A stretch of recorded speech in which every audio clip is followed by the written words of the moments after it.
Ladies and gentlemen, imagine this.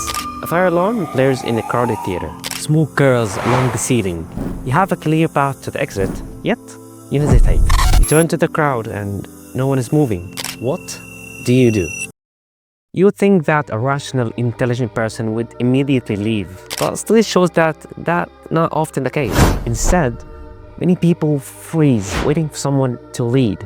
But why? Why when we are in a crowd? Our individual intelligence can take a backseat to collective behavior. Tonight, we unreveal a mystery. Why do smart people do dumb things in crowds? And how we can manipulate that to become the decision maker and in the top 1% of people. Now let's break this down even further. Where does this fear come from? Society conditions us to believe that fitting in equals safety. Historically, being part of a group was a survival tactic. But in today's world, individuality is what sets you apart. The most successful, happiest people, they're the ones who stopped asking for permission to be themselves. And you know who never worries about what others think? Kids. You can watch a child dance to music in a grocery store because they don't care who's watching. And that's what I call real freedom. And somewhere along the way, we are taught to suppress that. But what if we alert it and having freedom the same as the children has? And let's be real, most people are so wrapped up in their own insecurities that they are not paying attention to yours. That person you think is judging you, they are probably worried about their own flaws. It's a cycle of self-doubt that we can all break together. And here's something fascinating about it. When you look at an ant, it's relatively simple, but an ant colony is a marvel of an organization. Humans, we are the same until we're not. Psychologists call it herd mentality, the tendency of individuals to conform to the behavior and decisions of larger groups. In the 1950s, Solomon Asch ran an experiment where participants were asked to judge a length of lines when placed with actors who intentionally gave wrong answers. And here is the crazy part. 75% of people confirmed at least once. Their eyes saw the truth, but their brain whispered, "Go with the crowd."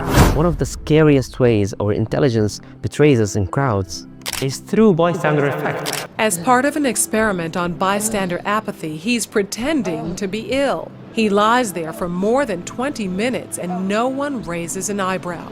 People are obviously suffering and no one's actually helping them.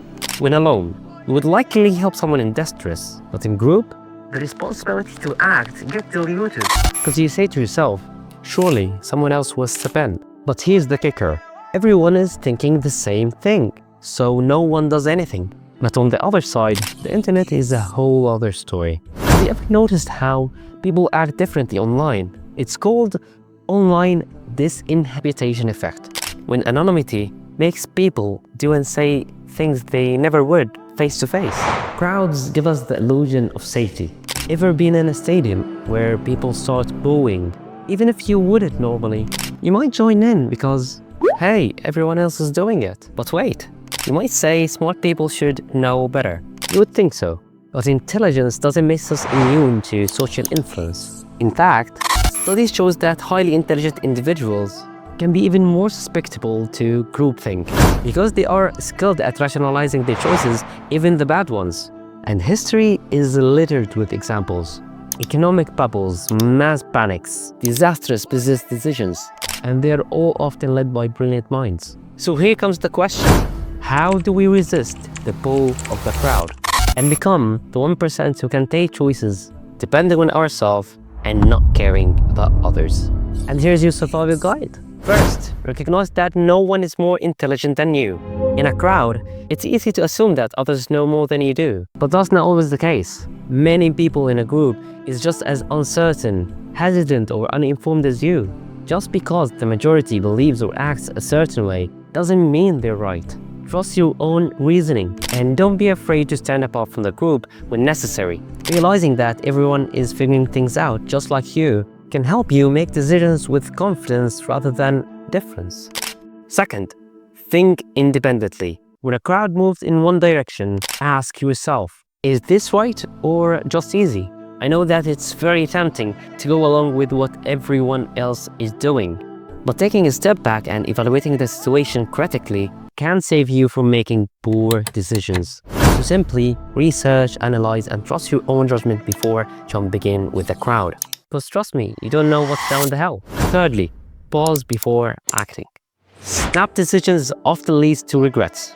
So take a moment to assess before following the herd. The extra few seconds can make all the difference. When emotions run high in crowds, rational thinking often takes a backseat.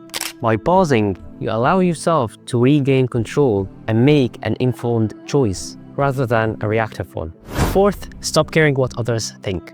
Seriously, why does it matter? The truth is, most people are too caught up in their own worries to care about your opinions. Think about it. How often you obsess over what someone else wore last week, or the way they laughed? Hardly ever, right? Because we are all too caught up in our own worlds. So why assume others are focused on you? If you believe something, stand by it. And trying to please the crowd often leads to deluded ideas and regrets. If you have a question in mind and want to ask it in class, just ask it. And don't hesitate thinking what others will think of you. So do and say what you feel and think. And remember, great thinkers, inventors, and leaders didn't change the world by following the masses. They did it by daring to be different. Here's the thing, you can't control what people think of you. No matter what you do, someone will have an opinion. So instead of wasting energy trying to please everyone, use that energy to live authentically. And let them talk. Let them waste their time forming opinions while you are out there actually living your life. You're not here to be a background character in someone else's story. Imagine being at the end of your life and realizing you spent most of it worrying about people who never truly mattered. Feeling regret that comes from inaction, from the moments you held back because of fear. And the best way to avoid regrets? You start living boldly right now. Some of the most influential people in history were ridiculed at some point. Every artist, innovator, game changer, they all faced criticism. Well, the thing is that they pushed forward anyway, because they knew that staying true to themselves was far more important than winning approval. So what's the takeaway here? Stop waiting for approval. Stop giving power to opinions that don't serve you. Because at the end of the day, the only person who has to live with these choices is you. Number 5, challenge assumptions. Just because everyone believes something is true doesn't necessarily make it true. Be the person who questions, because the majority can be wrong. And history proves it times and again. Think about financial bubbles. Thousands of people believe that a certain investment is safe, only to lose everything when reality hits. But by questioning trends and popular opinions, you protect yourself from collective mistakes. And you can take this example and apply it on anything else that you're doing and add assumptions. Because then, and only then, you will find the answers, the true answers, and not to follow others' mistakes. And with number 6, decide consciously. The power of personal decision making is underestimated. Make decisions based on your values and logic, not on pressure or convenience. Because what you believe is right, not necessarily what others believe. So to get out of it, ask yourself, if I were alone, would I still do it? If the answer is no, so reconsider. Consciously making decisions rather than following the group blindly ensures an important thing, which is maintaining control over your own actions. Number 7, understand psychological triggers. Recognizing what influences people in crowd can help you resist the pull. And this might be fear, excitement, or even urgency. They're all collective triggers. And once you're aware of these triggers, you can better make guards against making irrational choices. So basically, know your own tendencies. Are you easily swayed by authority figures? Do you tend to second guess yourself when others disagree? By being mindful to your own psychology, you can strengthen your resistance to crowd resistance. And I will leave you with this quote. It says, whenever you find yourself on the side of majority, it's time to pause and reflect. And at the end, if you find this video helpful and interesting, don't forget to leave a like and subscribe to my channel. That would be really appreciated. And drop a comment below. What's something you stopped caring about? Let's hype each other up. And at the end of the day, the world needs more thinkers and fewer followers. So the next time you find yourself in a crowd, remember, your brain is your greatest weapon, so use it. Oh, and if you made it this far, congratulations. You just resisted the urge to click away. Clearly you are smarter than the average crowd. might as well like and subscribe while you are here. And see you guys in the next video. Bye.